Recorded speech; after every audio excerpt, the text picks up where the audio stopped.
Well, okay, I'll give you the 10 seconds.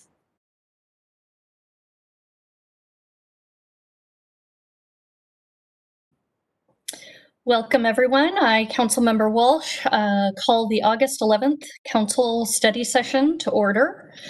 Before we move on to tonight's agenda, I'd like to acknowledge our remote meeting format. On March 6th, the mayor issued an emergency proclamation declaring a civil emergency in the city due to the COVID-19 outbreak. On March 24th, the governor issued Proclamation 2028, prohibiting meetings that fall under the Open Public Meetings Act.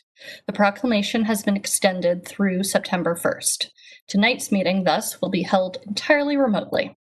The meeting will be recorded, streamed live, and available for later viewing on the city's YouTube channel. A call-in number was provided on the meeting agenda for members of the public who wish to call in by phone to listen live to the meeting or make comments. There are multiple public comment opportunities at tonight's meeting, a general public comment at the beginning, or if you prefer, you can reserve your comments until the specific agenda item following the council question and answer period. Tonight, we do not have anyone signed up in advance to make comments. If there are any public on the call, I will ask them to press *3 on their phone so that we can call on them using the first 6 digits of their phone number. And Council President Hunt would usually share a summary of any comments that have been emailed regarding the agenda items, but I understand that we have not received any, so I'm sure she'll acknowledge that during the specified time. So right now, I will take roll call of the council members in attendance. Please say here when I call your name. Councilmember DiMichele? Here. Councilmember Goodman? Here. Councilmember Hall? Here. Council President Hunt? Here. Councilmember Martz? Here. Deputy Council President Ray? Here. In addition, the following city staff are participating in tonight's meeting. City Administrator Wally Bobkowitz, Deputy City Administrator Andrea Snyder, Finance Director Beth Goldberg, and City Clerk Tina Eggers. Other city staff may also be in attendance and on hand for questions.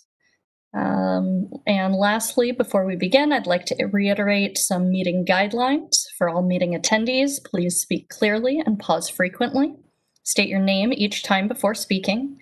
Mute your microphone when not speaking. If you are also streaming the live video feed, please turn the sound off as there's a delay. For council members, please continue to use the chat to indicate when you wish to speak, and identify yourself before you ask a question or participate in debate. The first item on the agenda is public comment, but I am still not seeing any public members in attendance. So we will go on to our next agenda item, which is ID 0644, work plan and quarterly reporting.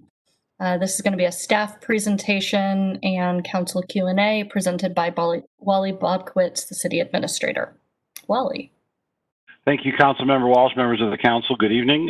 You have in your packet 2 update documents. One, the quarterly update on the city work plan, and a second document updating the CIP. On the work plan itself, I'm happy to answer any questions. I will say that we are able to shake some projects loose that have been on hold. I think the council, the last time you discussed this, urged us to continue to look at this. And in the last couple of months since we were before you last with an update, we have been able to move some projects forward. So we're happy about that. Clearly, many of the projects are not moving forward, mostly because of partners, because of funding, because of staff resources. So, Councilmember Walsh, members of the council, I don't have any additional presentation, but certainly I'm happy to answer any specific questions the council may have. Thank you, Wally. Do we have any questions from the council? I'm not seeing any in chat at this point, but I'll give everybody a moment if there are any questions or comments. While I'm waiting, I just wanted to say to Wally that I did notice that quite a few things had moved on, and I very much appreciated seeing that. I think we all recognize that this is a work in progress, which is what the name intends. So Okay, Councilmember Martz said crazy. Okay. I'm not hearing anything either, so not sure. So if there are no questions there, that was just meant to be a general update without a presentation, which is something that we get quarterly. So we'll just see. Oh, it looks like Council President Hunt does have a comment. Go ahead. Thank you. This is Council President Hunt. I did have a comment. I appreciate seeing the things that have been shaken loose, as was mentioned by City Administrator Bobkowitz. And I know that given our financial circumstances and given all of the challenges that has been a heavy lift. So I appreciate that very much. The one that I would like to comment on is Hillside Park. That one continues to be in a state of not progressing as far as I can tell. And Hillside Park is one of the, it's a space on Squawk Mountain where there's really not a lot of other amenities for the families on Squawk. And I think that in the past, council has recommended prioritizing that for that neighborhood. And we specifically, when we talked about the park strategic plan, we did look to move that project forward. I think that it is important for that neighborhood. It could really be an activating space that would serve that neighborhood well. And so I would like to consider if we could continue working towards putting some amenities in that park. And as I mentioned, council has discussed that at length in the past, and it is a priority. If I may, Councilmember Walsh, Council President Hunt, thank you for the comments.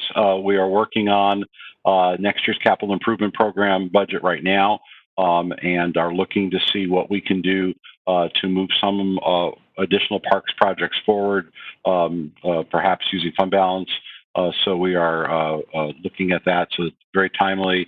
The council's reviewing this evening. We'll take those comments back. And as we come forward with the proposed budget, the mayor will be coming forward to the council on September 29th, right around the corner. So we'll take those comments and give attention to that as we can.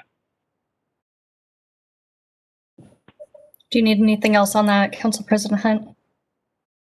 No? Okay. We have a question from Councilmember Ray. Thank you, Councilmember Walsh. This is Chris Ray. This is going to be a really easy one for the city administrator, but under the status column on the presentation, I see the designation of pub, par, flag, and cove. Can you tell me what those mean? I'm sorry, I didn't hear a portion of that. Okay, Is this the capital report or the work plan report? This is the presentation, the PowerPoint deck that was provided in our packet, which lists all of the work plan items from the strategic plan? Yes, sir. Yes, sir. Go ahead. Okay. So there's an action, there's a narrative, there's a status, there's a lead department, and there's a 2020 budget headings. Under the status heading, there are some designations of pub, par, flag, and cove. And I wonder if, and I couldn't find any place where they were defined. I wonder if you could define them for me.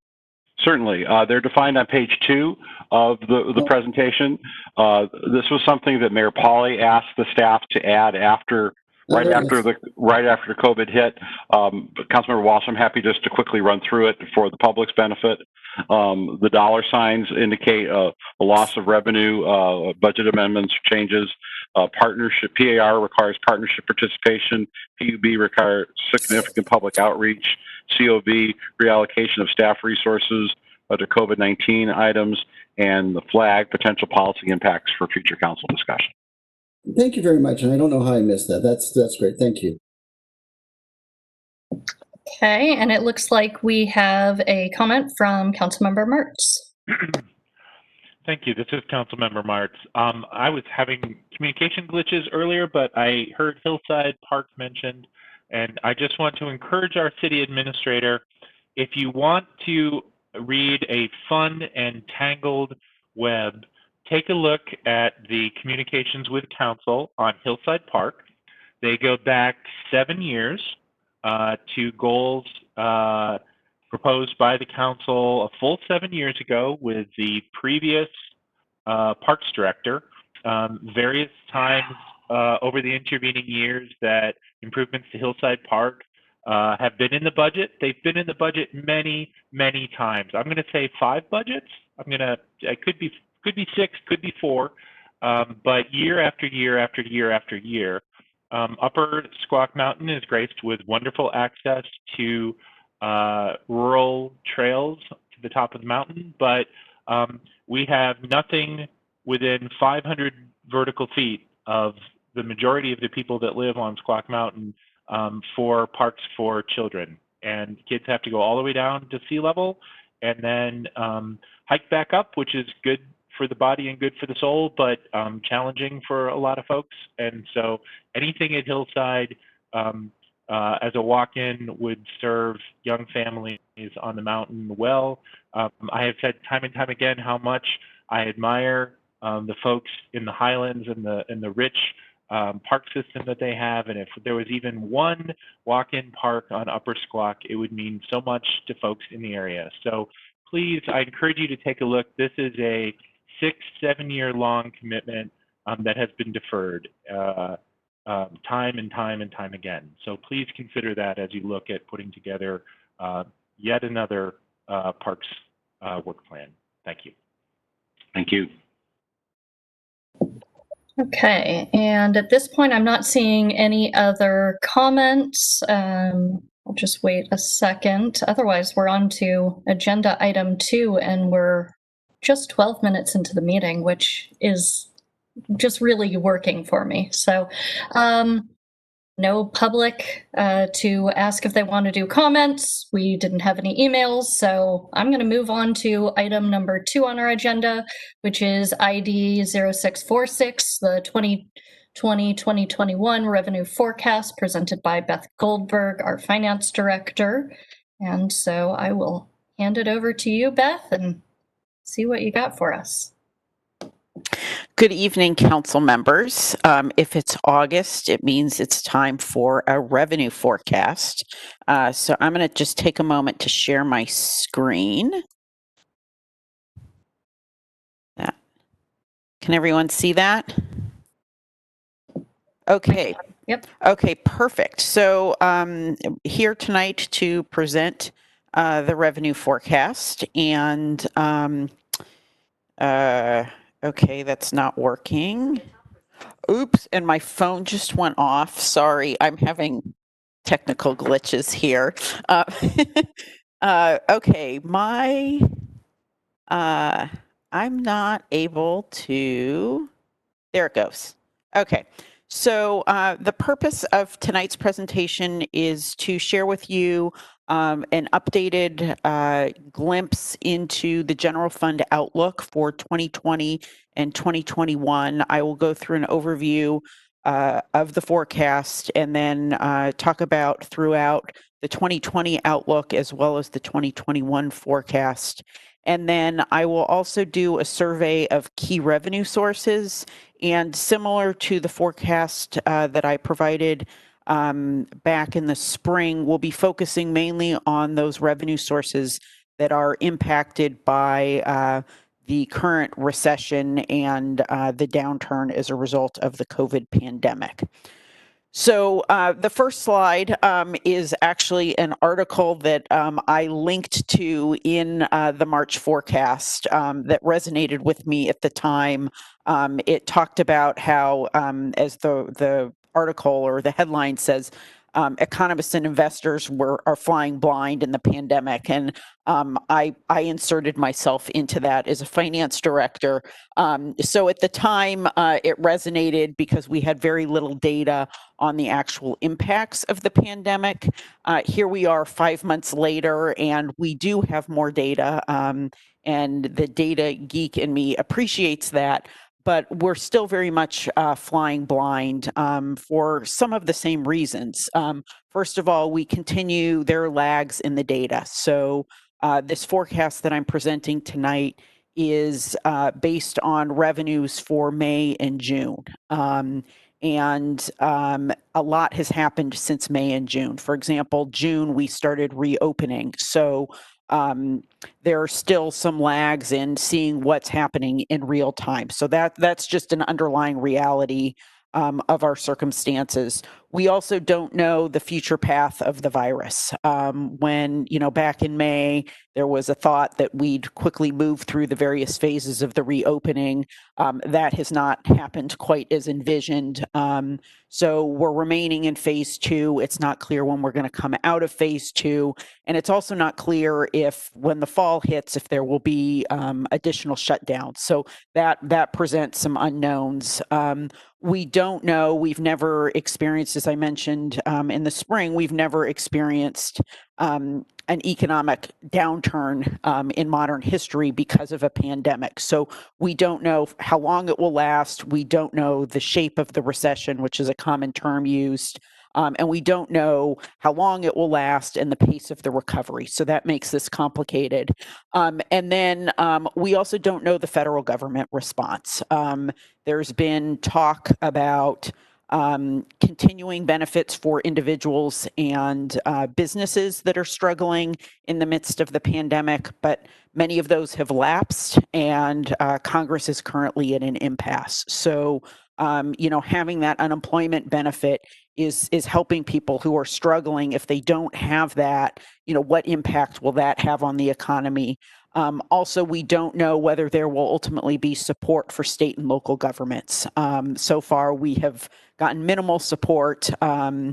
The House of Representatives has expressed a desire to help local governments, which would be very welcome news to us. But again, we don't know that. So as we go through this, doing revenue forecasting is a humbling exercise. I have mentioned to all of you in the past, there's one thing I can guarantee about a revenue forecast, and that's that it will be wrong. And certainly in these times, it's just, we have to monitor. So what are trying to do with this forecast and in past forecasts is certainly be conservative. And that's been a philosophy that the city has taken for many years. And throughout this presentation, you're going to hear me talking about the assumptions, trying to be transparent about the assumptions used, what is known, what is not known, and what the risks are. So just trying to be very open with all of you about what we're seeing now and what might happen in the future. So before presenting the actual revenue forecast, I did want to take a moment and describe something that is referred to here. It's a fairly common budgeting term, but it's often behind the scenes, which is the base budget. So at the start of most budget processes, the budget folks, the budget team will go through a baseline budget process. It's often not necessarily seen, or a lot of spotlight focus is shown on it in a public setting. But basically, the point of a baseline exercise is to say, what would it take to continue the current mix of services into the next fiscal year? And so you look at it from an expenditure side, you remove any one-time adds that were in the budget that were not intended to continue. If there are partial year items, you will annualize those. You'd update salary, benefits, contract costs for natural inflation that's going on, to basically say, what would it take to continue delivering this mix of services into the following year? New this year, or something for this year's process, just because of the unique circumstances we're in, we also are integrating the ongoing COVID reductions, because that's how we're operating now. So that's integrated into the baseline expenditure review. On the revenue side, you go through an exercise that we're talking about mainly tonight, which is to update the revenue forecast. And part of that is looking at economic trends, but it's also removing one-time revenue. So for example, grants. If grants are going away, you remove the grant funding. You'll hear me talk about tonight that we're losing some of our state shared revenues. You integrate that into the baseline budget. What you would not do, and what you will not see in this revenue forecast that I'm presenting tonight, are new policy change type revenue. So for example, We have talked just a couple weeks ago about possibly changing the rates that we're charging jails for housing their inmates in our jail. We also talked about DSD fees and permit fees, and do we increase those? Those are going to require an affirmative policy decision. We've gotten direction from council that there's an interest in exploring those, but because there's a policy change with that, you will not see that in a baseline budget forecast because it's meant to be technical. So you take the expenditures, you take the revenues, you look at how they compare, and that will tell you whether you've got a surplus or a deficit. And if you do have a surplus or a deficit, how much room, for example, with a surplus, do you have to expand services? If there's a deficit, how much might you need to consider cutting to close that gap, or what revenue tools might you need to employ to close that gap, or do you draw down fund balance? So that's the exercise that we're going through now. And the main part of tonight's presentation will be on the revenue piece of it.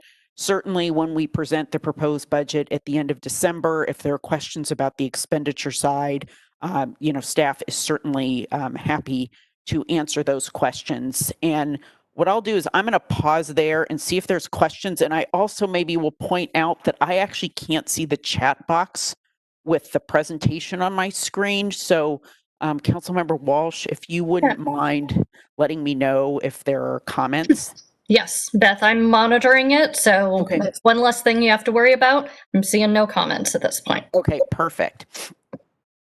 So now I want to just provide a high-level overview of where we are with the forecast. And really, the message is that the COVID pandemic has wreaked havoc on our revenues, but there is, relative to the 2020 adopted budget, but there is some good news.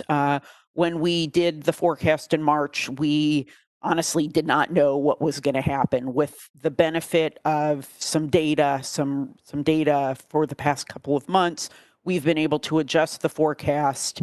And what we're seeing, we're raising the forecast, and you'll see this in the two dark green columns on the right-hand side of the slide. We're increasing 2020 revenues by about $3 million. And that is largely, and I'll go into these details in a little bit, because the big four revenues, sales tax, property tax, B&O tax, utility tax, are performing better than expected, which is great news. But some of the departmental revenues are performing worse. So when you net that out, we're about $3 million ahead of where we were in March.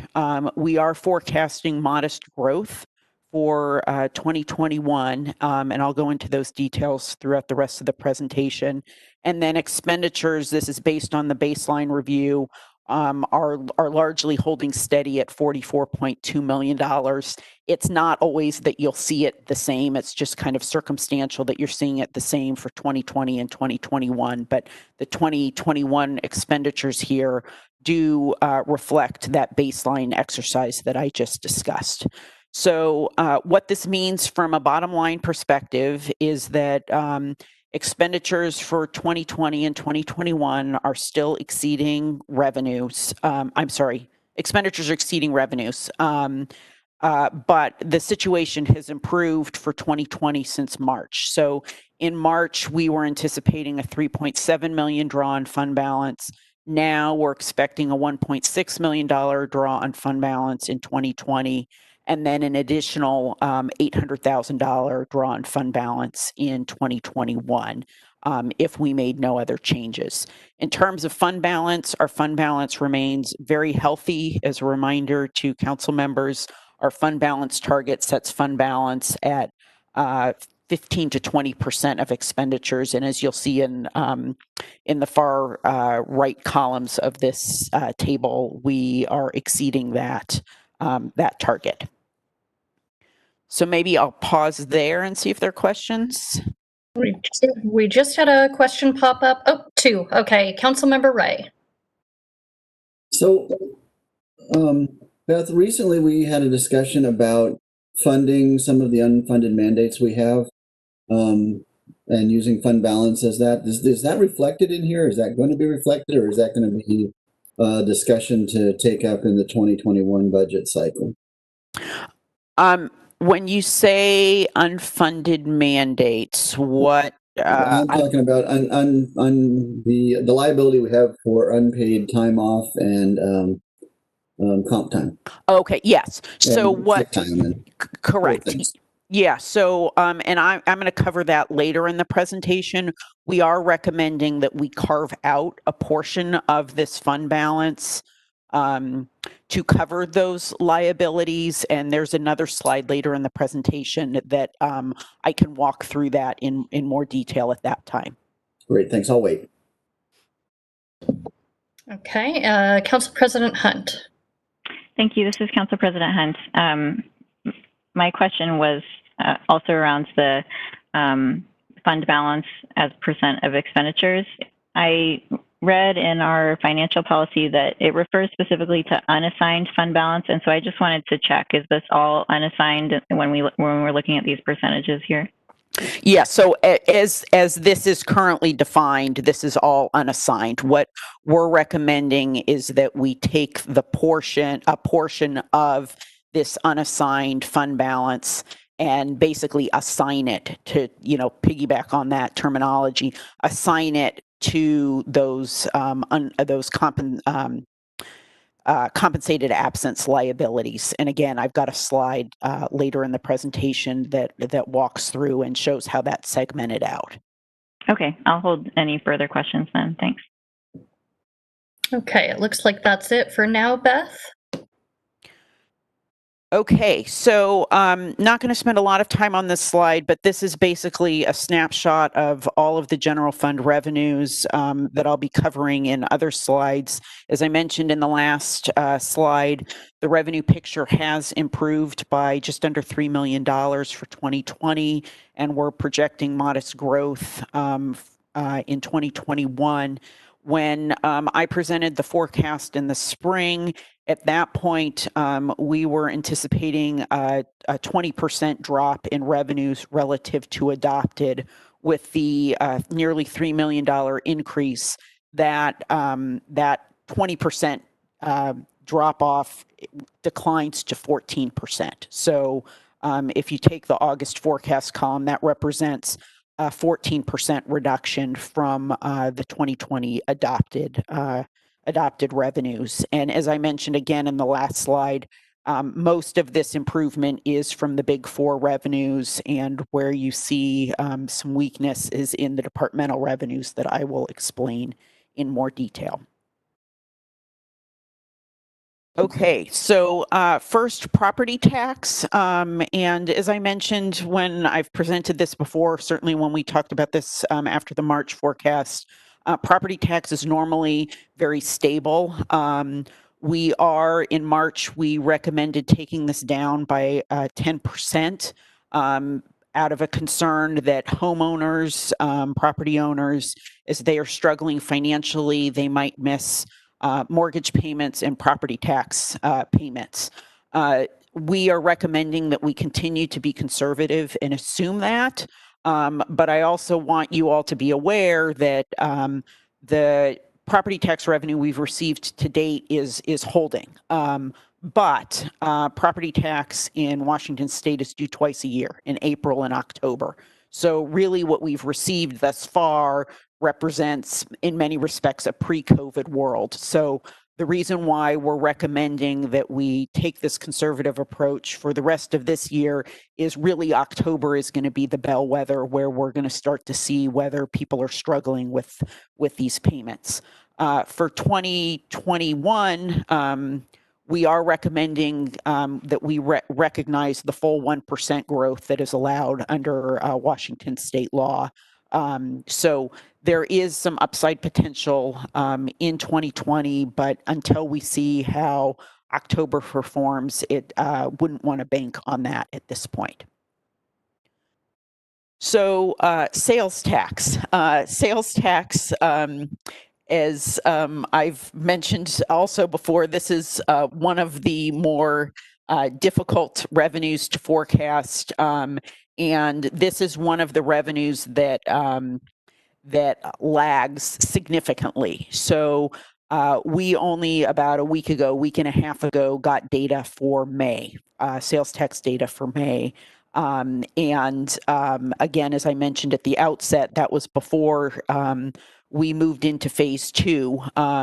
So we're still doing a lot of guesswork about what is happening with sales tax. So what we've done here is we've increased based on the performance of sales tax that we've seen in March and April. And now May, we're recommending a $2.3 million increase in sales tax. In March, we were assuming there was going to be a 30% decline in sales tax based on the performance of sales tax during the Great Recession. In this forecast, we're assuming that it will decline 15% relative to the 2020 adopted number. We're also assuming a modest 1% recovery in 2021, which would still be down about 14% from the 2020 adopted levels. Again, the performance of this is something we're going to have to monitor. As I mentioned, we've got limited data on actual trends since the phase 2 reopening began. If there's another round of shutdowns, lingering unemployment, lack of support from the federal government for those who are unemployed, that could impact sales tax. But if the federal government comes through, if the economy performs better, there could be some upside potential. So really, we need to keep watching this as the data keeps rolling in.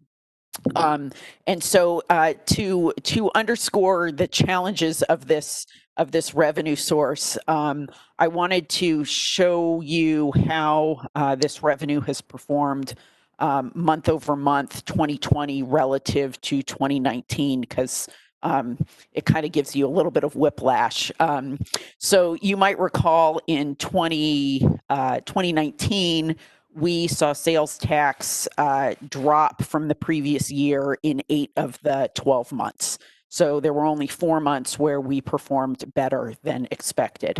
So coming into 2020 was a little bit wary about the results. When we presented the March forecast, we only had data for January. And January performed strongly, as you will see here. We didn't have data for February. So when we got the February data in April, there was a little bit of a mourning period about how well it performed, and kind of very much symbol of pre-COVID times. So pre-COVID, sales tax was up 12.5% relative to the previous year. In the months since COVID, sales tax is down nearly 16%. So a pretty dramatic swing in a very short period of time. The good news is that we did see an uptick in May. I'm expecting there would be another uptick in June. But again, the question is how long will that be sustained? So what we're recommending is that we bring sales tax down, as I mentioned in the previous slide, 15% for the balance of the year, and then grow that by 1% into next year. Maybe I'll pause there. Yeah, I've actually got a question there. I'm not seeing anything in the chat.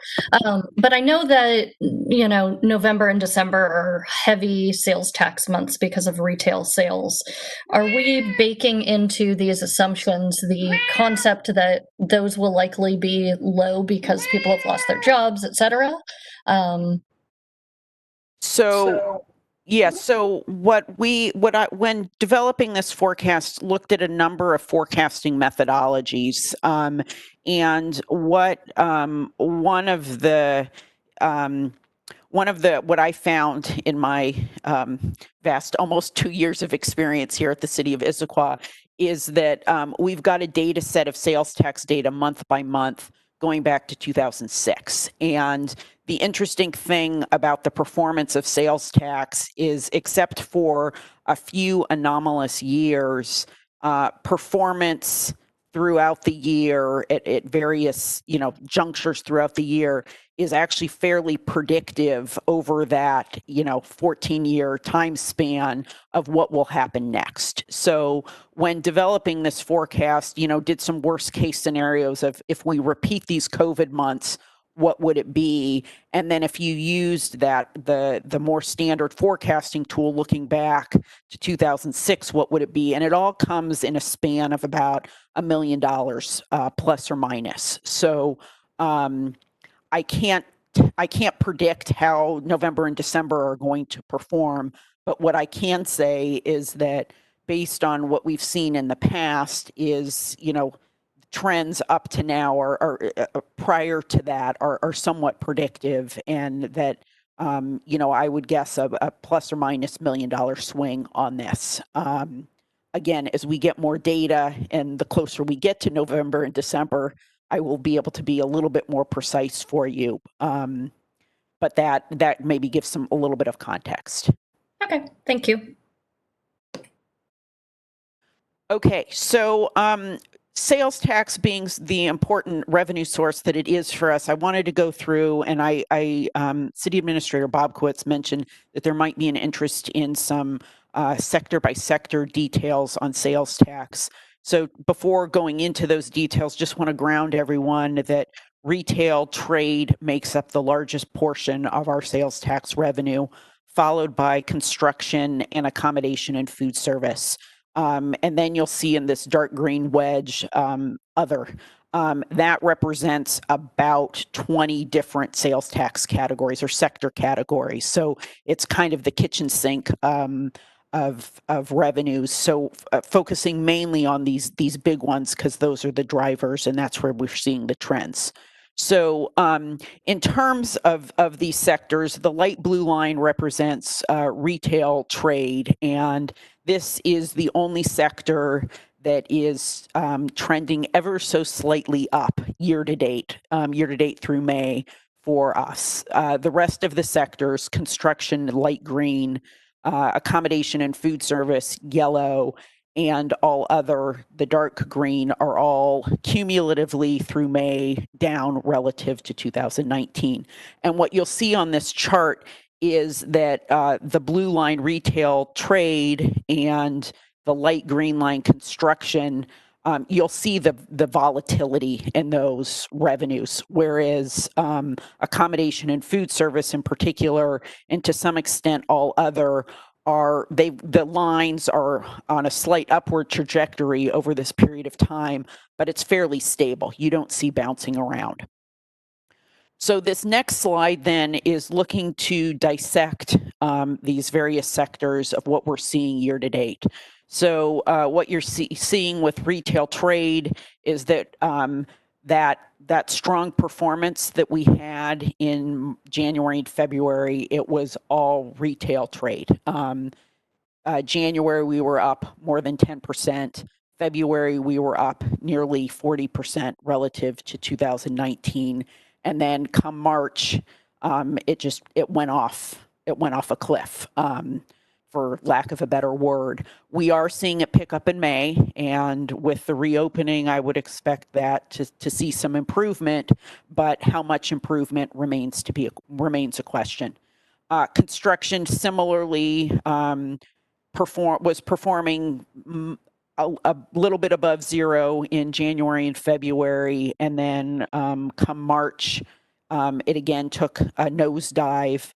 We're seeing it pick up in May. One of the questions I have about this sector is this pickup because the construction industry was making up for lost time in April and May, and will it trail off or stabilize, or is this pickup more of a sustained trend? So again, that's something we're going to have to watch.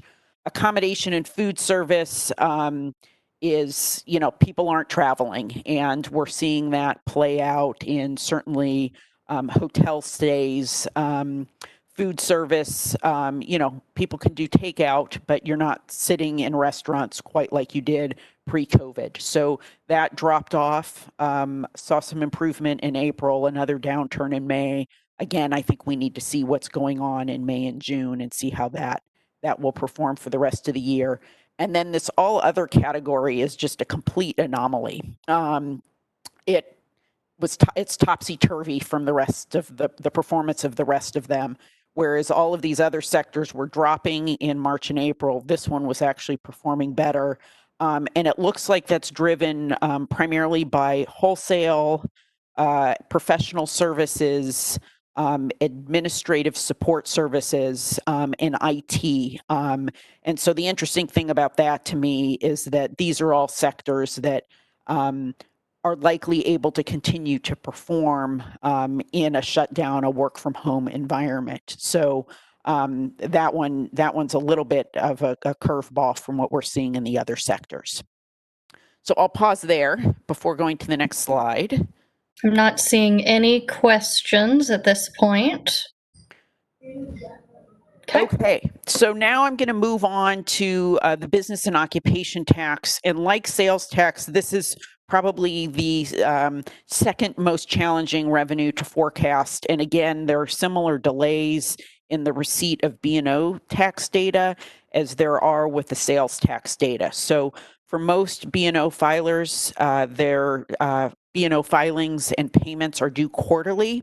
So we just had a quarterly cycle end July 31st is when they were due.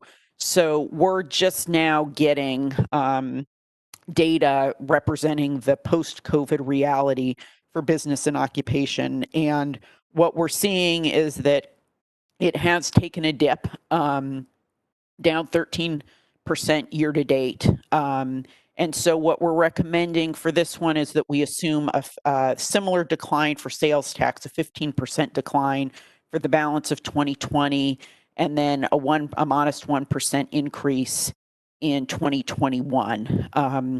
And again, it's a question of how will local businesses perform in this new economic reality. During the Great Recession, B&O tax actually held up fairly well, but this is a different kind of downturn, and particularly for small businesses, we know these are very challenging times. So this is one that we'll also have to watch and monitor this revenue closely. So Beth, I have another question there. When you're talking about assuming a 1% increase in 2021, is that over this August forecast or over the 2020 adopted? It's over the August forecast. Okay, thanks. Oops, I think there's another question. Yep, I just a question from Councilmember DiMichele. Oh, Barb, you're on mute. Darn it. Again, this is Councilmember DiMichele. Beth, going back to the B&O, what are we hearing in terms of businesses just going out of business? I've heard some, major companies that have declared bankruptcy, but that's not quite the same thing as just completely going out of business. Are we hearing anything on that front at all? Not that I'm aware of. That's not information that's coming my way. So I don't have a pulse on that myself.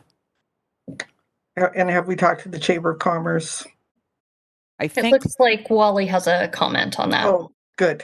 Thanks. Councilmember Walsh, Councilmember DiMichele, we have been hearing about some closures, mostly, unfortunately, small businesses, service businesses that require people to come into their storefront and activities. I think there's a yoga business, for example. So I think we're beginning to see a little bits and pieces of that, but nothing. No large retailer has closed any of their locations. Certainly, some have been slow to reopen, but we'll continue to keep the council posted as we know that, and we've been sharing anecdotal information as it's been passing through. Thank you. Okay, does that answer what you needed, Councilmember DiMichele? Yes. Okay, and we have a question from Councilmember Hall. Thank you, Councilmember Walsh. This is Zach Hall. Just a quick clarifying question. So we're assuming then falls in B&O tax revenue could be due to one of two things, either businesses closing or two, businesses not paying the balance of their B&O tax by July 31. Is that correct, or is there another pathway? I'm not.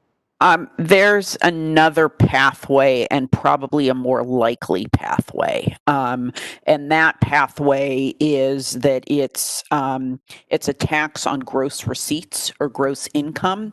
So if your business volume, for lack of a better Right, of word, course. is down, then the amount that you owe on B&O is going to be less. So that is probably the more likely path. In terms of people not paying either because they've gone out of business or they're struggling, because the pay period just closed, we're still in the process of analyzing whether people are delinquent in their payments. And so I don't have a good answer on that. What I can tell you is that with the first quarter, and you might recall that for the first quarter, only the large businesses were required to file by the first quarter. We gave the smaller businesses until July 31st to file both first and second quarter. For the first quarter, we did have actually a surprising number of people that paid, of businesses that paid late. And some of that was just because of communication challenges in the midst of the pandemic with people working from home. People aren't getting mail and things of that nature. So we've been working really hard to get payment from those larger businesses on that were past due, and have gotten payment on from most of those. But the pandemic is, and the stay-at-home orders are creating some unique challenges with the processing of this revenue source in particular. Does that give you what you need? Yep. Okay, great. Yep. Council President Hunt. I had a question, maybe a comment in there too, but I think also that there was, as part of one of the emergency proclamations, there was a deferral that was possible for small businesses. So it seems that that might also be one of the contributing factors. I think the first quarter businesses that were qualified were allowed to defer until July 31st.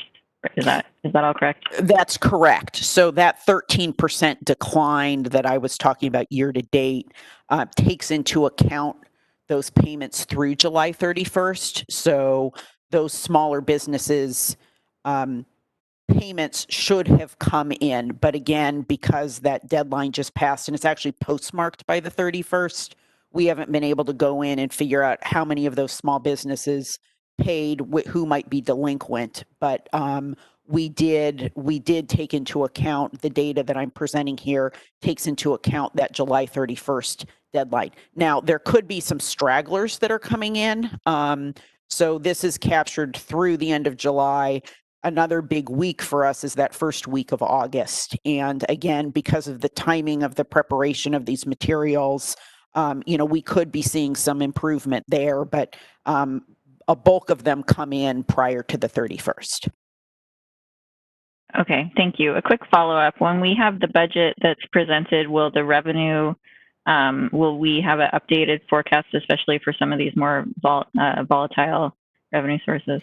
Yes, so typically what happens is this forecast is the revenue picture upon which the proposed budget is built.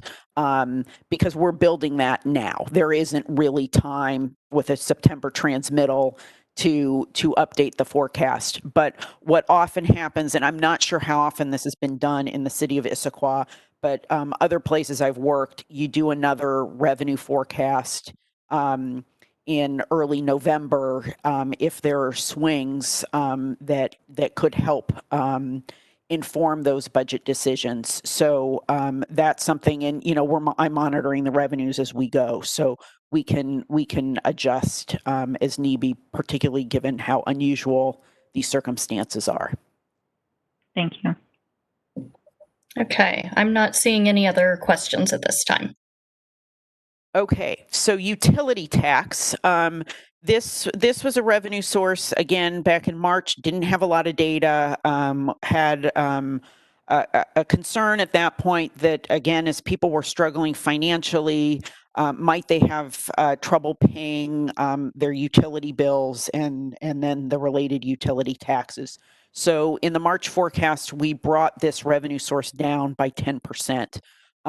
Since that time, we have been monitoring this revenue source, and it's largely coming in as forecast. And it's also being buoyed by an increase by Puget Sound Energy in natural gas rates in late 2019, which then ripples through our utility tax.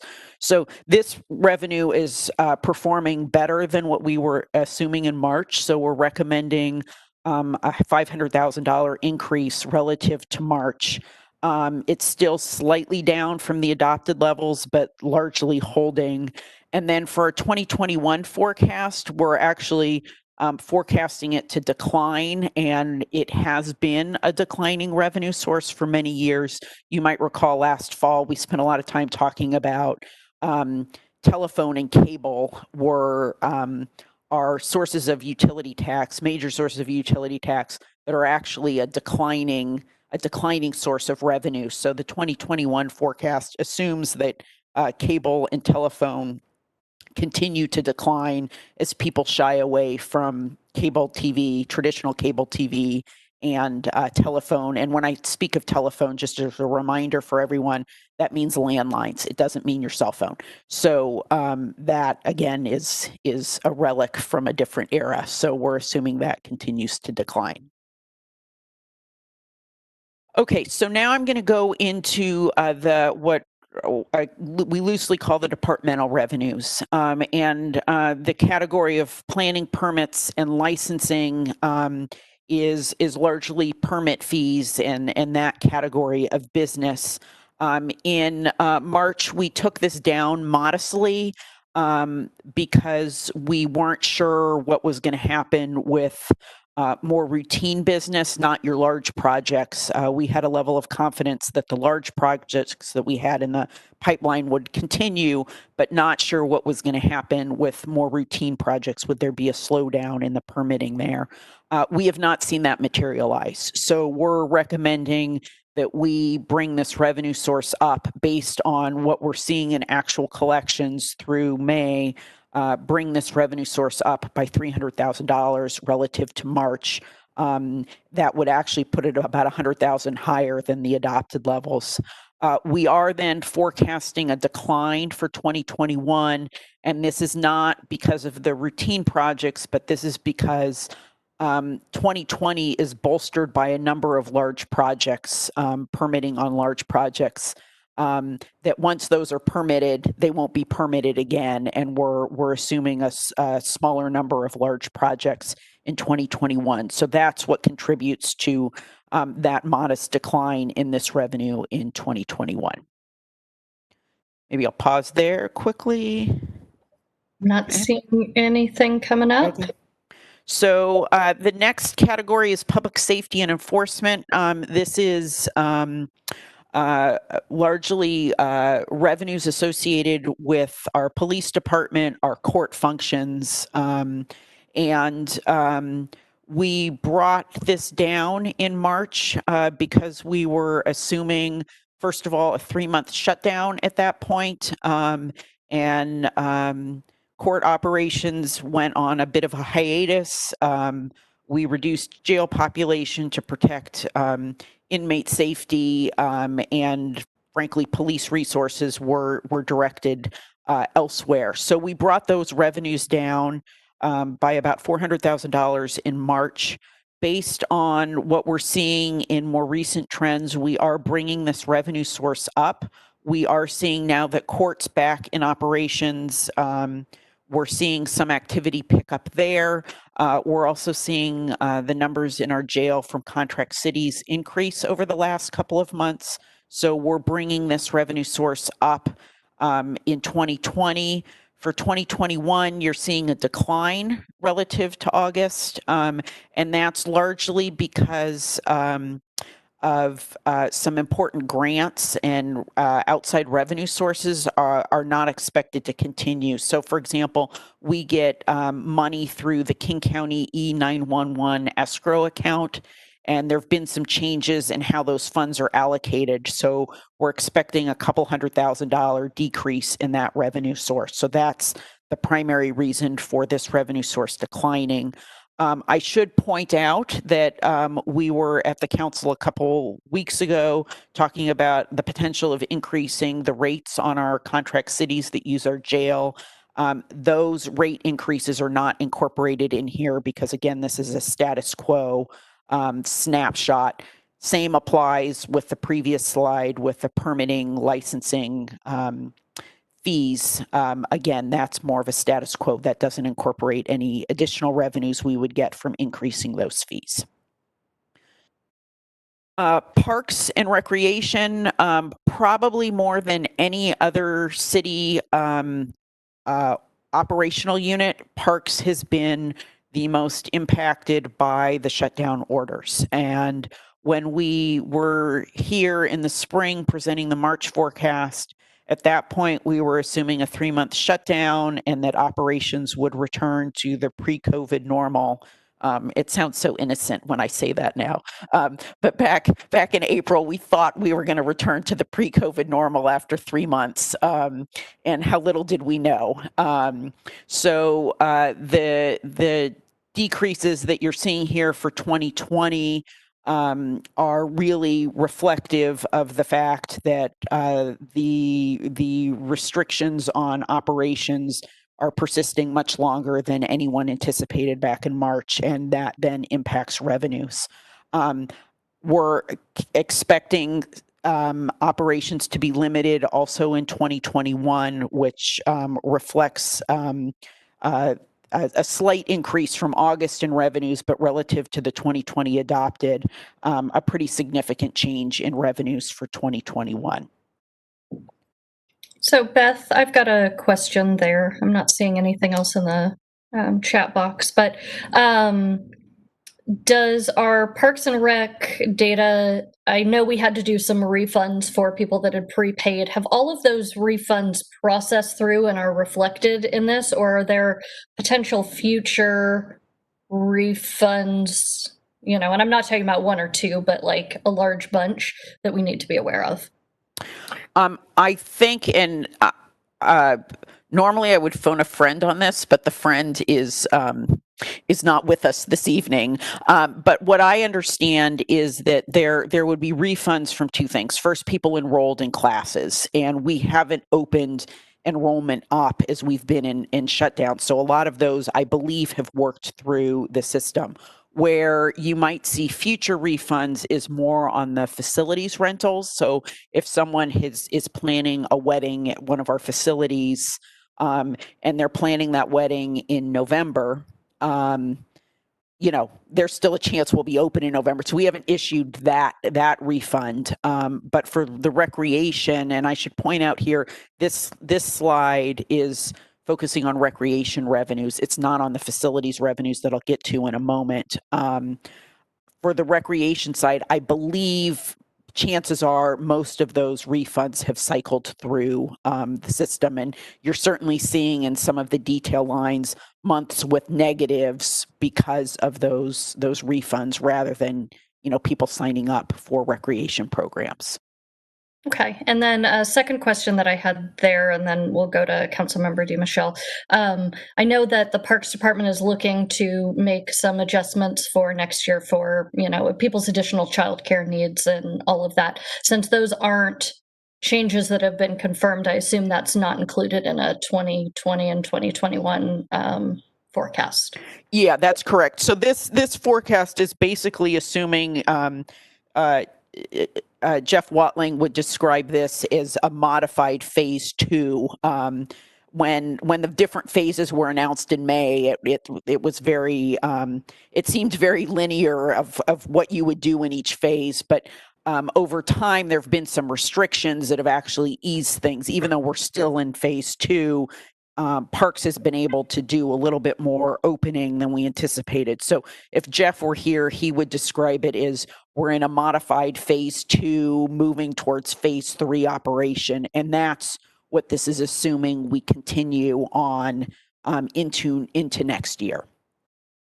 Okay, thanks. And Councilmember DiMichele, I saw you have a question.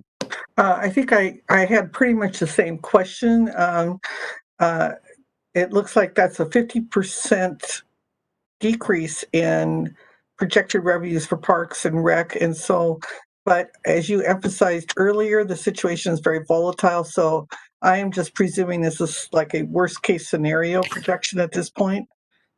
I don't know if it's a worst case scenario, because a worst case scenario would be we have to shut down again. That would be the worst of the worst case scenarios.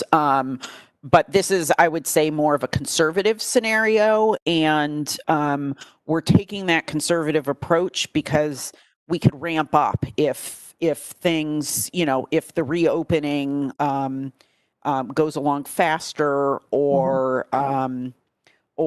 we could return to normal sooner in 2021 than we're anticipating. We can adjust and we can retool. The other important thing I think to point out from this is that as part of the COVID reductions, we did change the staffing model for our Parks Department. So that necessarily leads to some changes in how they operate. So that also feeds into these revenue forecasts. Okay, thank you. Okay, I'm not seeing anything else. Okay, so the last general fund revenue categories that I want to cover is miscellaneous and other revenue categories. And this, similar to the other category in sales tax, includes a hodgepodge of different revenues. We're taking both of these down because of a big one is the loss of streamlined sales tax mitigation revenue. This is a state shared revenue. The state legislature in their last budget said it was ending after July of this year. So we're assumed the loss of it for the second half of 2020, and then no revenue from this source in 2021. It also assumes lower interest rates and interest earnings on the money that we have invested in conservative investments. Interest rates are not high right now, so bringing down interest earnings. And then, as I mentioned in the last slide, in response to your questions, Councilmember Walsh, the miscellaneous revenue category includes facility rentals. So we've taken that revenue source down. In terms of unknowns with this revenue category, I think something that we're going to be watching very closely with the next legislative session is, are there additional changes to state shared revenues as the state struggles with its budget challenges? So that's something that may be a vulnerability and something we're going to have to watch very closely through the next legislative session.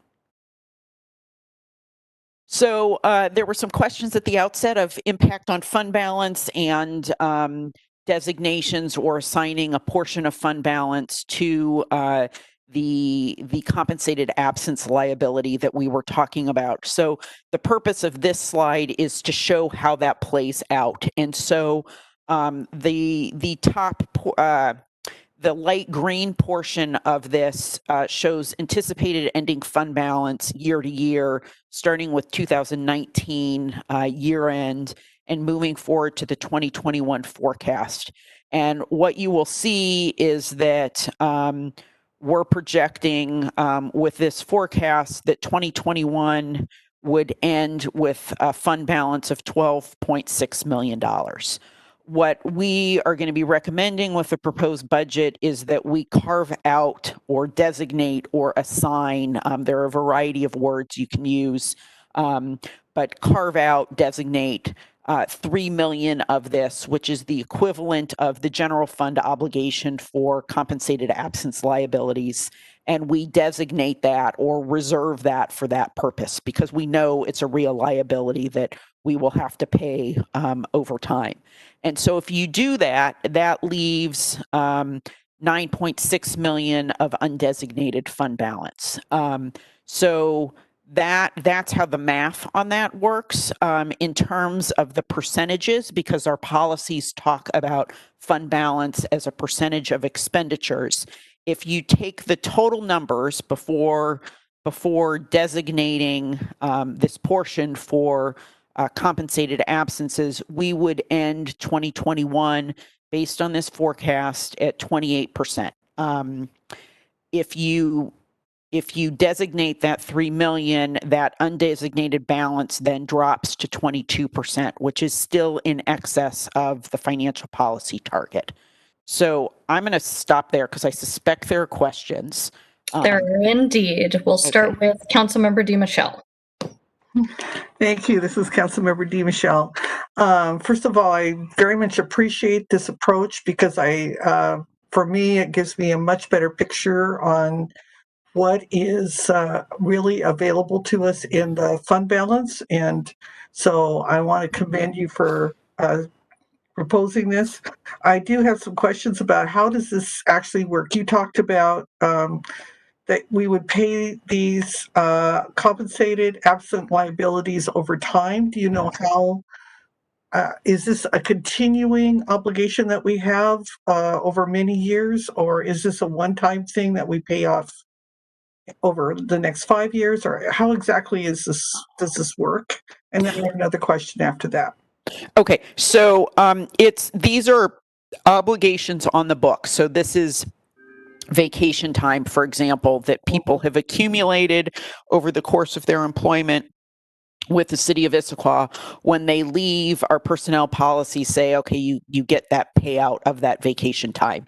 So in terms of the timing of when we pay it out, it's very much dependent on when people leave. So it's an obligation over time.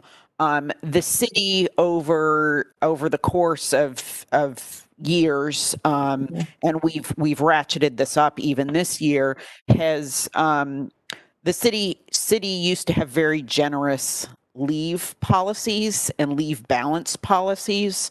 So people that have been with the city for a long time had large pools that they would get paid out when they leave.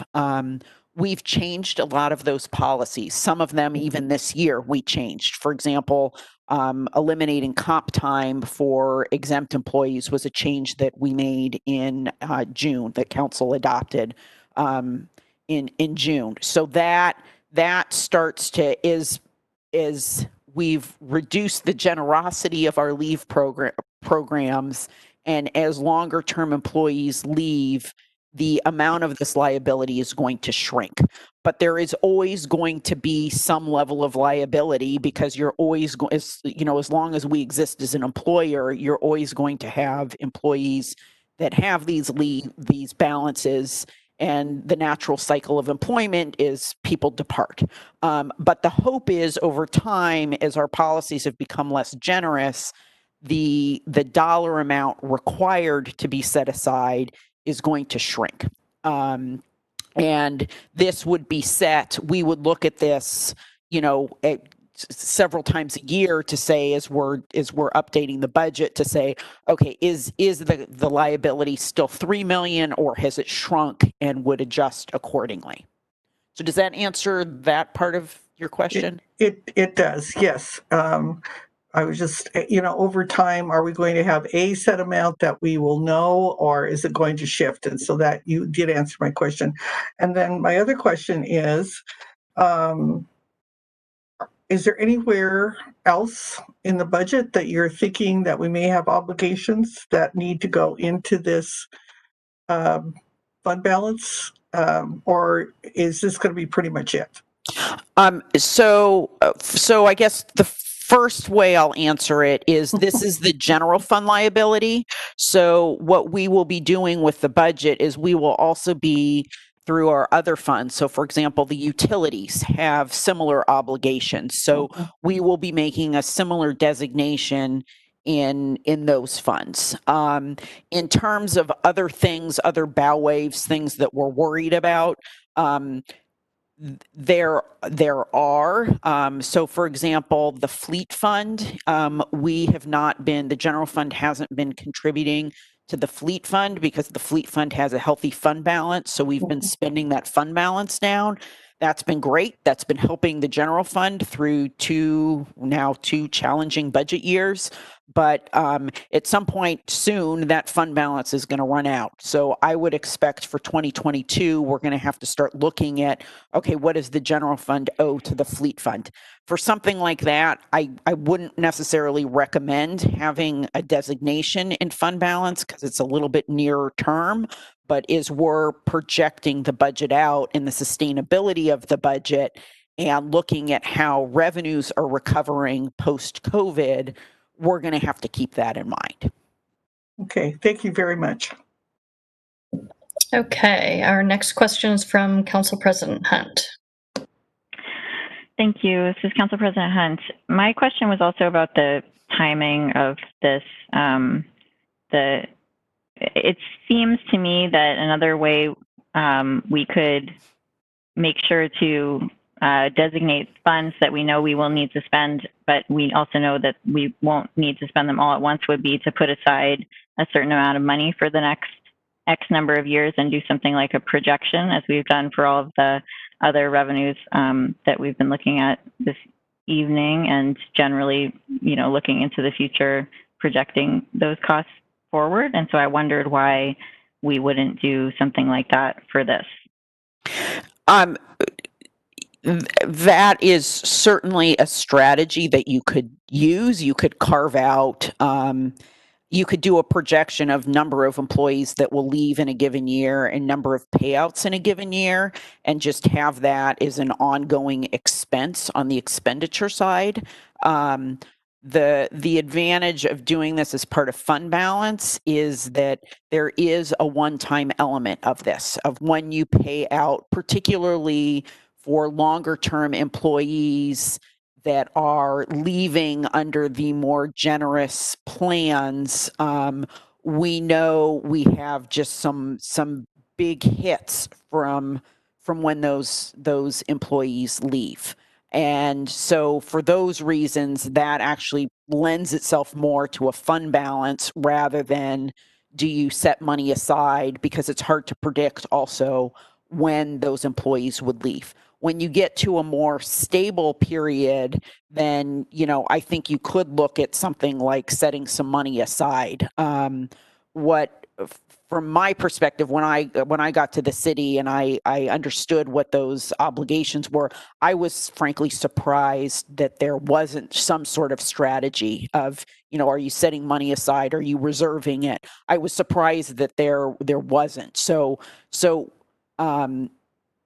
we should be doing something, and it is a financial hit. And so if you move it out of fund balance, it then becomes an ongoing expenditure hit, which then also, particularly when revenues aren't keeping pace with ongoing expenditures, it has the same net impact on fund balance unless you're willing to make additional reductions to accommodate that ongoing expenditure obligation. And if I may, Councilmember Walsh, Council President Hunt, just add, the liabilities we have for our compensatory time for exempt employees are extraordinary. As we have seen employees leave just this year, there have been employees who have received $50,000, $75,000 and more dollars in a check from us in that compensatory time. We still have, in a quick count of some information that Beth prepared, I counted over a dozen employees. Were they to leave today, we would owe each of them over $50,000, and a few of those employees are over $75,000. So again, these balances are extraordinary. Certainly in my time working in local government, I know Beth and I have talked about this on many occasions. This is a very unique liability, and I think to have this funded, really is an important thing. I think over time, once those comp liabilities are paid off as people separate from the organization, then I think our sick leave and vacation balances, I think, are much more normal that you might otherwise see in other jurisdictions. And so we might be able to make a change there. But I know Mayor Pauley, this is something she's very concerned about, has been very concerned about since she became mayor. I don't know that there's been a lot of light shown on these very generous compensatory time policies over the years. And I think it's her desire with this coming budget in 21 to make sure that we are as transparent as possible to the community that this is a liability that we need to fund moving forward. Do you have Thank anything you. else on that? Did that answer the question? That did answer that question. I have one follow-up, if Great. that's okay. Go for it. The designation of the funds within the general fund, is that a bookkeeping exercise, or does that come with some sort of requirement that we would earmark that for that purpose, and then there's some legal obligation? What I would recommend is, and what I've done in other jurisdictions that I've worked, is it would remain in fund balance. So you would still have, using the numbers on the slide, you would still have $12.6 million in fund balance, but you would enumerate or designate $3 million of it. And so you would show fund balance, the $12.6 million fund balance. You would show $3 million is designated or assigned, and then $9.6 million of undesignated or unassigned. So in that sense, it would be a bookkeeping exercise, but it would be done in a transparent manner so that the city council, the public, would know how those parse out. And there is an added level of transparency, I think, piggybacking on some of the comments that Councilmember DiMichele made, which is it's adding clarity to what of this balance is available for other needs, obligations, and what are we designating or assigning for this obligation that we know is out there. Thank you. Okay, and I see we also have a question from Deputy Council President Ray, which I got this time. Thank you, Councilmember Walsh. This is Chris Ray, and Deputy Council President is way too many syllables for any person to have to say. So this is a comment and a question. So in the private sector, when someone accrues compensating time or sick time or vacation time, that is accrued as a liability, and then as they use the time off, it gets taken off the liability and paid out as cash. And we have not clearly done that here. What's the ongoing, or what's the best practices for cities going forward? So, independent of, putting this set aside in fund balance to deal with the compensation liability we have, going forward, people are still going to be accruing vacation and sick time and comp time. What's our plan for going forward so we don't recreate the wheel? Yeah, I think as City Administrator Bob Kowitz said, and piggybacking on the thoughts that Council President Hunt shared, which is, we're in a unique situation now in that we have some unusually large liabilities and one-time liabilities. So, and maybe I'll just deviate for 1 second. So the COVID reductions that we took earlier this year, we ended up having to cut deeper than we might otherwise because of these payouts, just to maybe make it a little bit more tangible. But I think as a best practice, I think you could do it one of two ways. You could do it as we're showing it here as a designation within fund balance, or we could, as Councilmember Hunt suggested, project it out. Of every year we project out, and you have an expenditure line that would be for these payouts. Because of the large liabilities now, I think the fund balance is the way to go because it's not predictable. But once we get to a more predictable and routine level, then you could potentially look at doing it through an expenditure transaction. Yeah, this is more of a comment than a question, but I have some real issue with that because it fails to meet the matching of the expense to the services being delivered. And so what we're doing is we're actually paying in future years for services that were delivered in previous years. And so there's some, I'm curious to what what the government accounting would look like on that just going forward, because I just think if I was to gap it, I would have trouble with that. Yeah, and from an accounting perspective, we do designate it in the financial statements. So there's the accounting on the financial statement side. We haven't been transparent about designating it on the budget side, and that's what this is an attempt at doing. Great, thanks, Beth.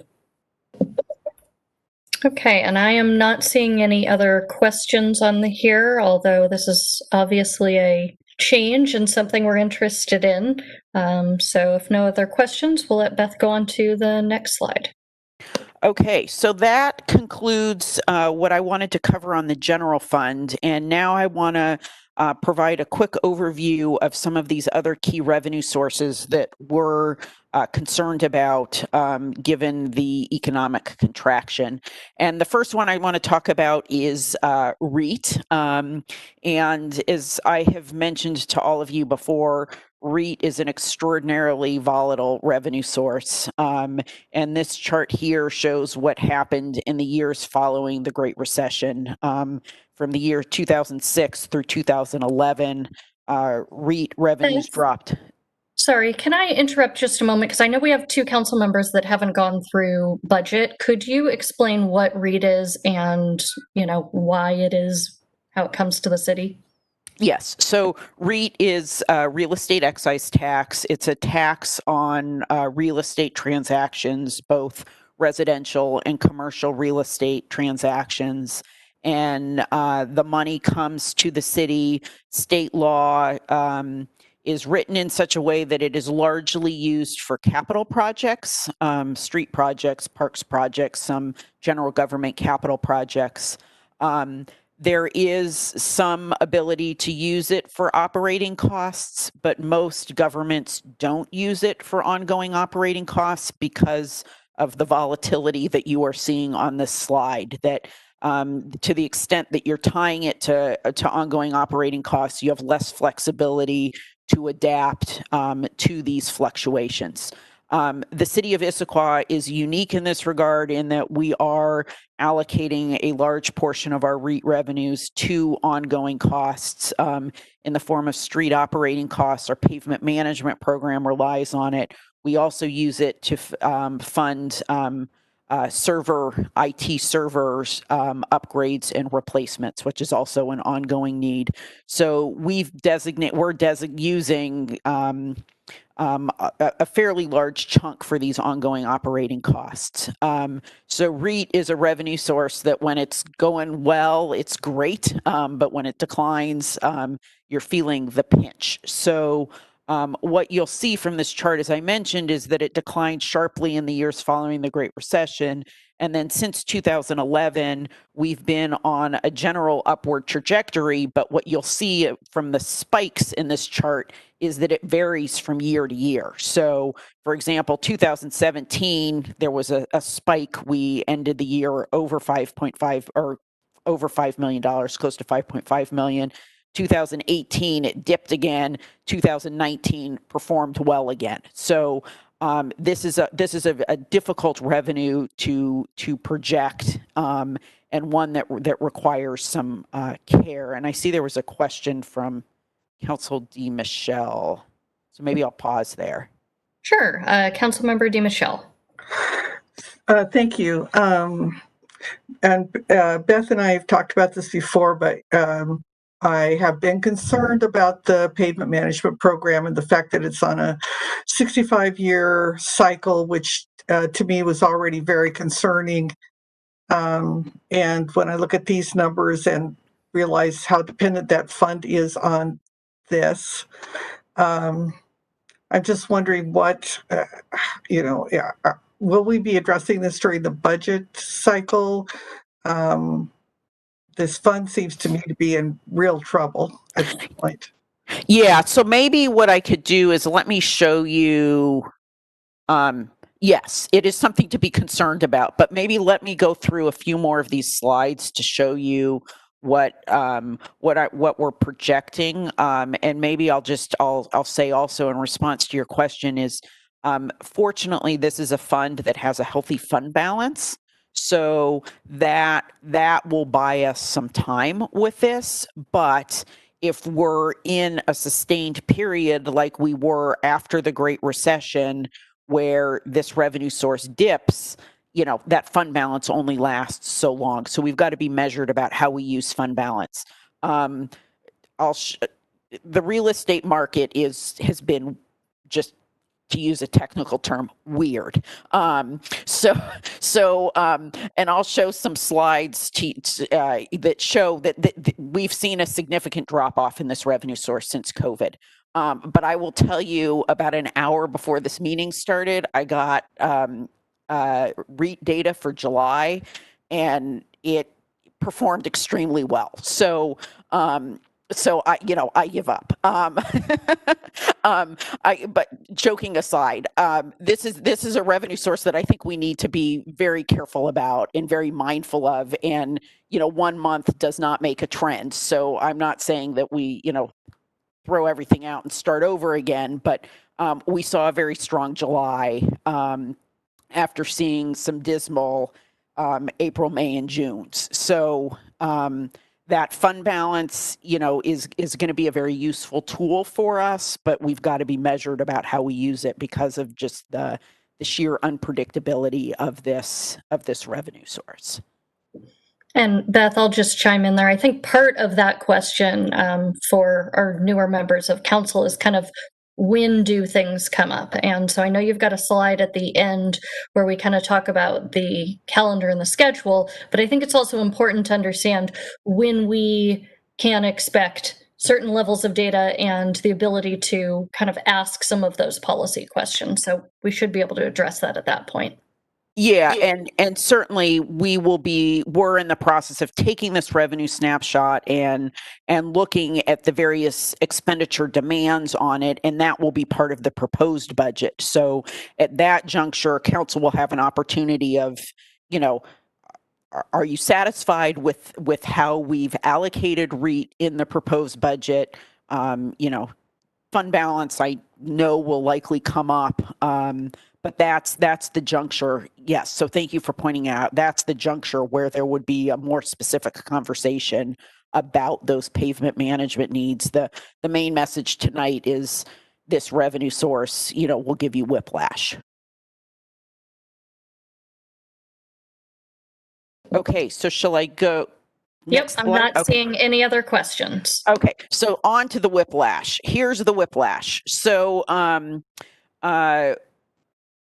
there are two things that we're monitoring with REIT. We're looking at the change in revenue, and then we're also looking at the number of transactions, because if there is a large, expensive home that's selling, that can skew the results, even if the number of transactions are down. So what you're seeing here is that every month in 2020 relative to 2019, the number of transactions has been down relative to 2019.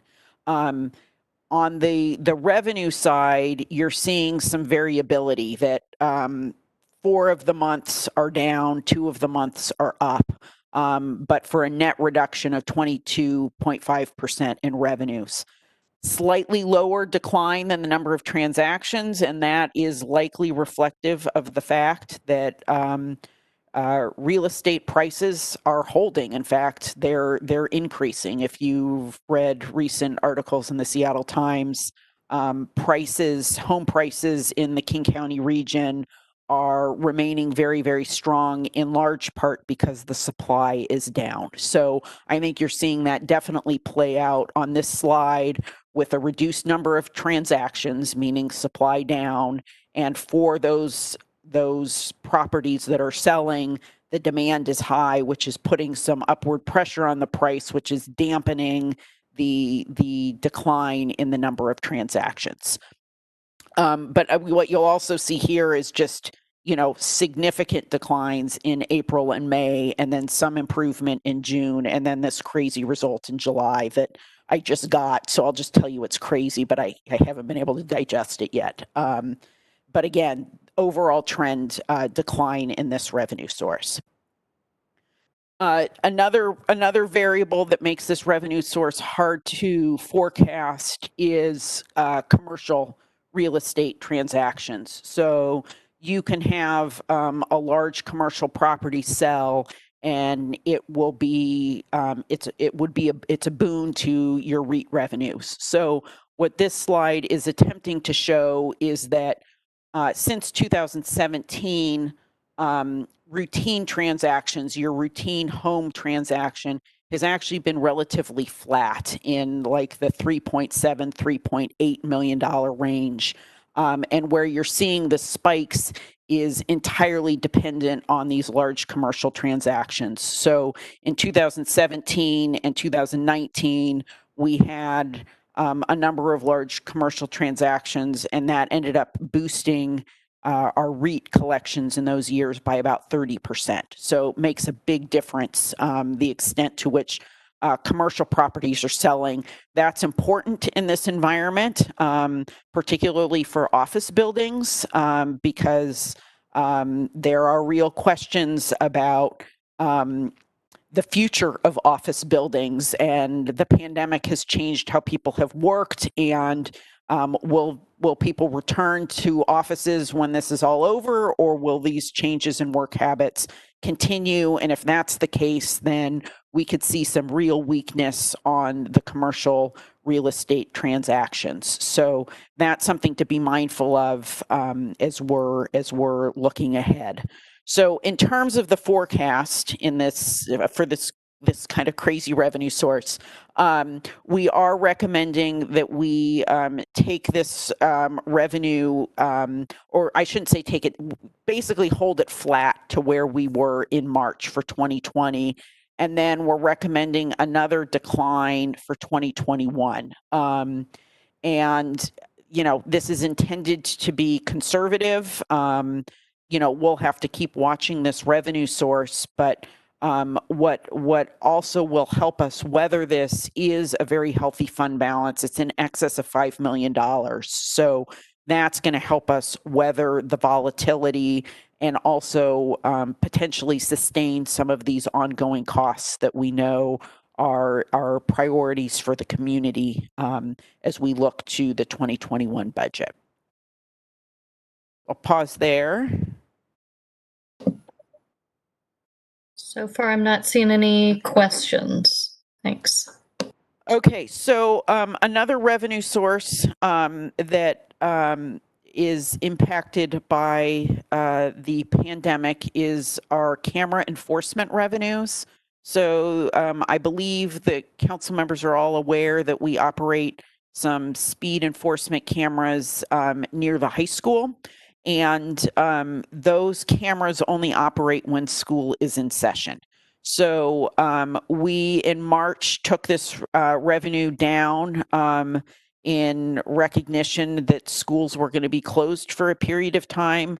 What we did not know in March, back in those halcyon days of March when we thought this was a short-lived thing, was that schools were going to be operating online in the fall. So with this August forecast, we're taking this revenue source down further.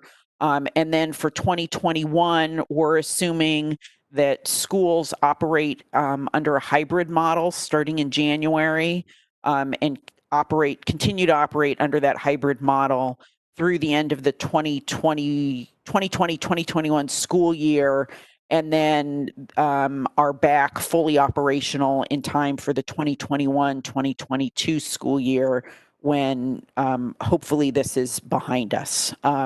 This is one of those revenue sources, though, that the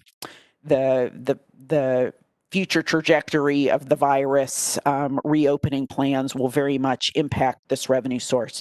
The good news here is this is also a fund that has a strong fund balance, about $1 million.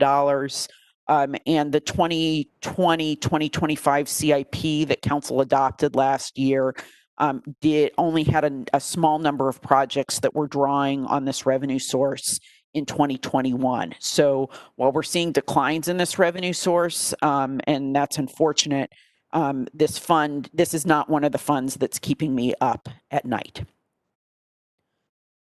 Municipal arts, we've talked about extensively. The main source of revenue for the Municipal Arts Fund is admissions tax, as movie theaters, live theaters are closed, were not. collecting any revenue, any admissions tax revenue. So this forecast assumes no 2020 revenues after the first quarter. And then for 2021, it's assuming no revenue in the first half of 2021 and then reduced revenues in the second half of 2021. Again, this is a revenue source that is very much dependent on how the reopening works. And so any changes in those reopening assumptions will impact this revenue. Again, this is another revenue or another fund that has a strong fund balance, about $300,000. And so as part of the 2021 budget process, we're going to be looking at how do we scale the program to meet the revenue projections and also make some use of fund balance. Lodging tax is another one that has been hit very hard by the pandemic. It's down more than 80% since the onset of the virus at the end of February. And so this forecast is assuming that this revenue source is down for the rest of 2020 and is down first half of 2021, picks up slowly in the second half. And again, reopening, people's desire for travel in the future will impact how this revenue performs in the future. And again, this is another revenue source that has a strong fund balance, so that will help us weather this period. And then the last revenue that I want to talk about is the motor vehicle fuel tax. This is a revenue source that goes into our street operating fund. So street operating fund has 4 revenue sources, a small amount of grants, and then its 3 other revenue sources are all getting clobbered. General fund, REIT, and this motor vehicle fuel tax. So we've spent a lot of time over the last couple of months talking about the general fund and REIT. We've not spent a lot of time talking about the motor vehicle fuel tax. In March, we forecasted a decline in this revenue source, and I can't say that forecast based on actual data coming in looks like it's holding, but that's probably just luck more than anything else. But the forecast that we had anticipated in March brings this revenue source down by $250-ish thousand. We're holding it there for August, and then we're assuming some modest increases in 2021.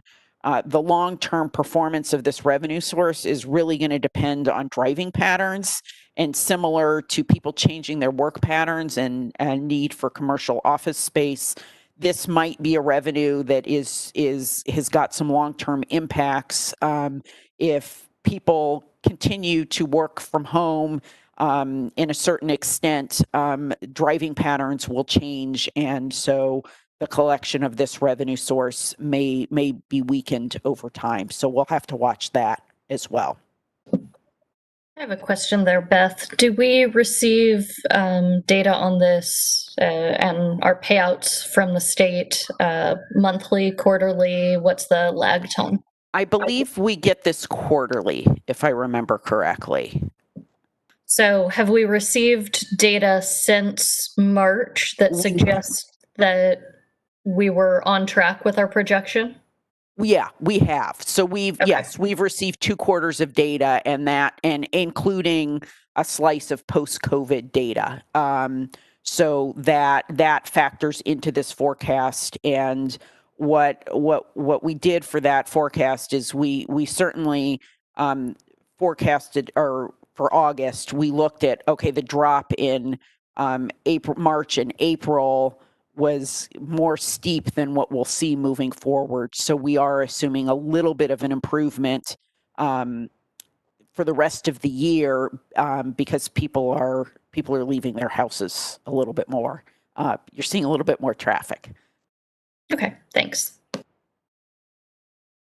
Okay, so that concludes the other revenues. Want to just very quickly talk about next steps. So as I mentioned earlier, this revenue forecast will form the basis for the 2021 proposed budget. We will be monitoring the revenues and we'll make adjustments. Probably the logical point to do that would be, end of October, early November, taking another snapshot. The mayor will be transmitting her proposed budget to the city council on September 29th. We are likely going to be recommending that we make modest use of fund balance for limited one-time needs and potentially some ongoing costs, but we're going to model that out to make sure it's sustainable over time as we await the economic recovery and the recovery in our revenues. And then, as I've mentioned throughout this, we will just continue to very closely monitor the revenues and adjust as need be. I think what is it. I hope it's clear from this that this is a very fluid situation, and just when you think you figured out the trends, you get another piece of data, and you're like, okay, well, we've got to regroup. So we've just got to continue to closely monitor, and like I said, adjust as need be. Councilmember Walsh, you mentioned the schedule. So this is what is. This is the future for all of us over the next couple of months. Today, August 11th, is the forecast, so we could check that one off the list. At the end of the month, we'll be doing community outreach on the budget, get them grounded in this revenue forecast. As I mentioned earlier, the mayor will transmit her budget on September 29th. And then October and November will be the period of budget deliberations where council will consider the mayor's proposal and recommend make their desired changes in that period of time. We have 3 budget deliberation sessions scheduled, plus 2 more if needed. And then we're going to need 3 public hearings in that period of time. 1 for property tax and 2 for the budget. Similar to last year, we had similar number of public hearings. Those are required under state law. We are planning on doing another community outreach session on October 7th. And then the November 16th is the date we have slated for council to adopt the 2021 budget. And I'll stop there. Great. I see we've got a few questions coming in. So, Councilmember Hall. Thank you, Councilmember Walsh. This is Zach Hall. And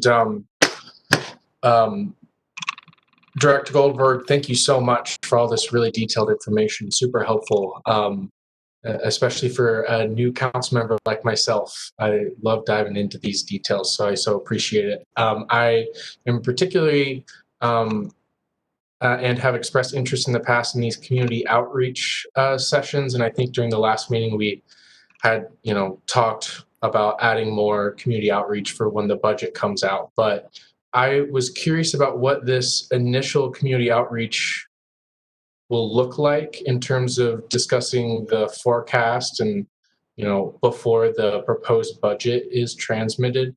Do you think someone could speak to what a session like that might look like and what we would expect from the community? Sure. I'm happy to answer that, Councilmember Hall, members of the council. What we're going to do is very much as we've done some of the other community meetings on video the last few months. We'll walk through a slide deck with the revenue issues. I think we'll also talk a little bit more about some of the expenditure challenges that we're looking at as we're preparing the budget. I think that has sprinkled, most of those issues through this budget. I think really the one thing she didn't talk about was the police department. We need to come to grips with the expenditure side there as well. So we'll present all that and really just open it up to anyone who would like to join us on the 26th of August and take their feedback. And hopefully there'll be some people will come and participate first of all, and then we'll use that feedback as we're in that last month of finishing up the budget.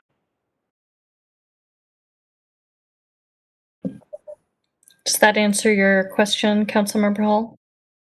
Quick follow-up, if I may, clarifying follow-up. So, thank you. So this is Zach Hall, sorry. So really more a function to get feedback from the community about our forecast and our expenditure challenges, but not about budget priorities before a proposed budget is presented. Is that correct? No, I think we'll look for budget priorities as well. I mean, I think, there's not a history of these kind of discussions in Issaquah, I've come to learn. And so I think we want to just kind of leave this open-ended and see what the community wants to talk about. If, there's a lot of interest in talking about priorities, then that's great. If there's not, then we'll take whatever feedback that we get. We don't want to, we've talked a little bit, I think, the last time we were at the council talking about the budget process. We don't want to really presuppose what the community wants to talk about.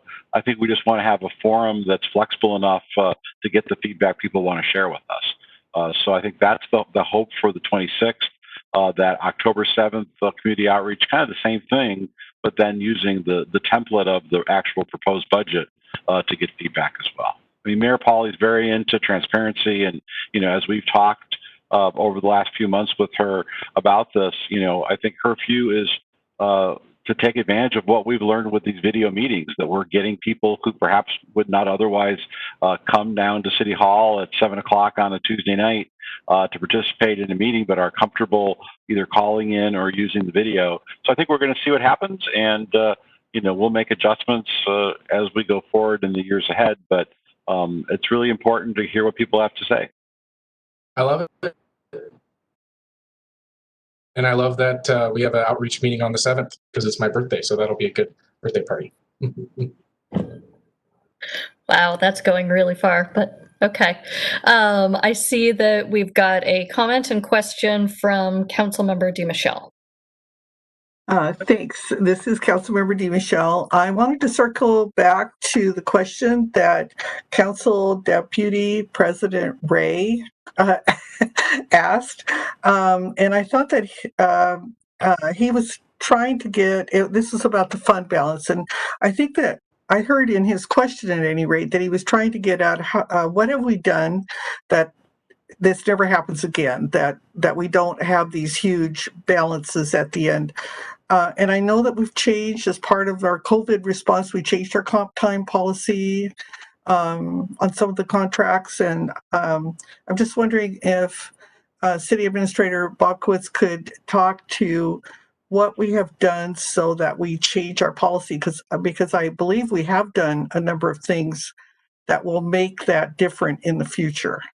Yes, thank you for the question, Councilmember DiMichele. The biggest thing that we've done over the last 6-9 months is to take away the ability of exempt employees to accumulate comp time. What we've done instead is provided leave banks that are annual leave banks that need to be used in the course of the year or lost, so that they don't carry forward from year to year. That's a much more standard approach for providing flexibility to management employees who might find themselves working more than 40 hours in the course of a week. So that now has changed. We changed it for myself and the mayor. The mayor was receiving compensatory time as well. And so that changed with my hire. We changed that for the department heads at the end of 2019. And then the rest of the exempt staff we changed with the COVID budget cuts. We still have comp time that's accumulated by represented employees, and so there are individual labor agreements in place there that provide caps and necessary payouts over different periods of time. So that, again, very standard for other communities. Other leave time, sick and vacation time are also governed by labor agreements, and for our exempt employees, there are caps on vacation. So you reach a certain threshold of hours of vacation and you no longer can accrue additional vacation hours. So I think the policies now are in place that are much more comparable to other jurisdictions. Our compensatory time for management employees was not comparable to other jurisdictions. And long-term employees, banked literally thousands of hours of compensatory time.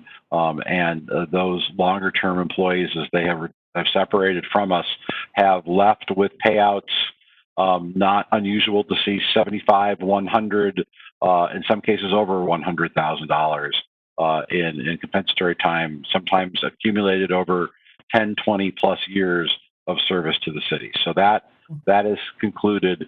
We still have on the books, though, the time that has been accrued by those employees still employed and they are eligible to receive that money when they separate from the city.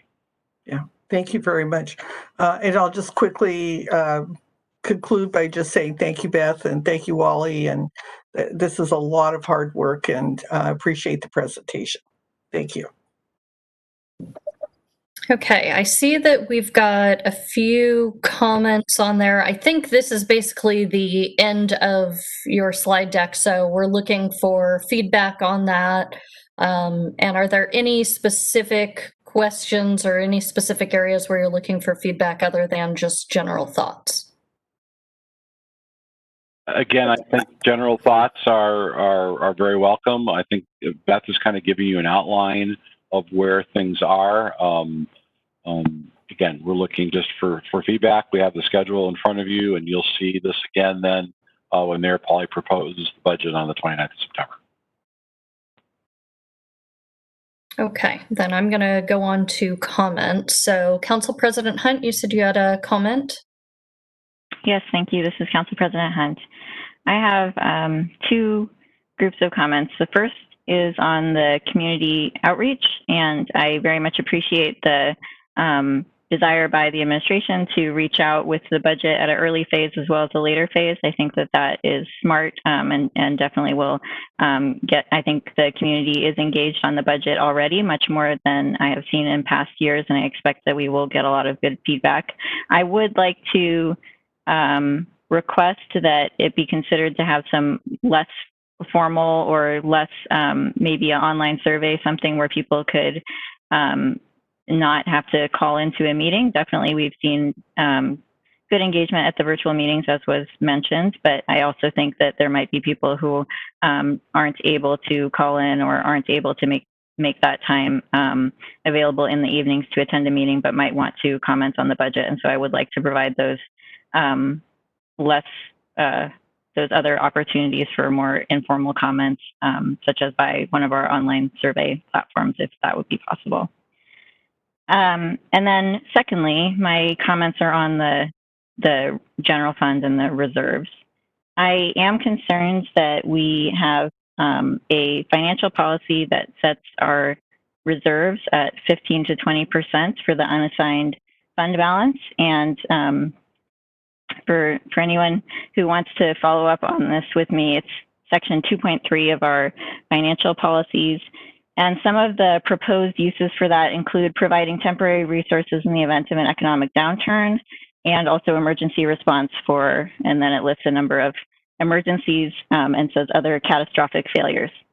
So I think that from my perspective, at this point where so many people are struggling from so many different economic effects of COVID-19, I think we should consider the needs of the community at this time, and also consider that we do have this financial policy that we will still be in excess, even if we were to put the liability that was discussed all into a designated area part of the general fund. And then also, I would like to explore further a strategy where we put funds into to pay off this liability that we discussed over time, because this is useful for planning, as was discussed, but we also know that it will not all occur all at once. And so I think actually for planning, having a strategy to pay over time makes more sense. And then we can also update as we know how much has been paid out over time as well.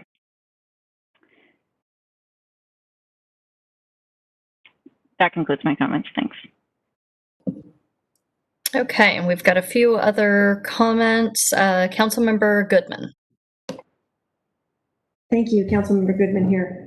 I wanted to get an answer that clarifies part of what I heard was in a prior question from the council member, and just one of the questions I heard about are unfunded liabilities and the changes that we made to the policies to reduce those liabilities in the future was in response to COVID, and my understanding is that is not the case, that we have maybe reduced some, we've done some things to save money during COVID, but that the mayor's office and council has been working on those for quite some time. And even though they hadn't been daylighted very well before, and we weren't aware of the magnitude of that liability, I just wanted to, Administrator Bob Quitz, if you could clarify that that has not been just in response to COVID, I'd appreciate if you could clarify that for me, from my understanding.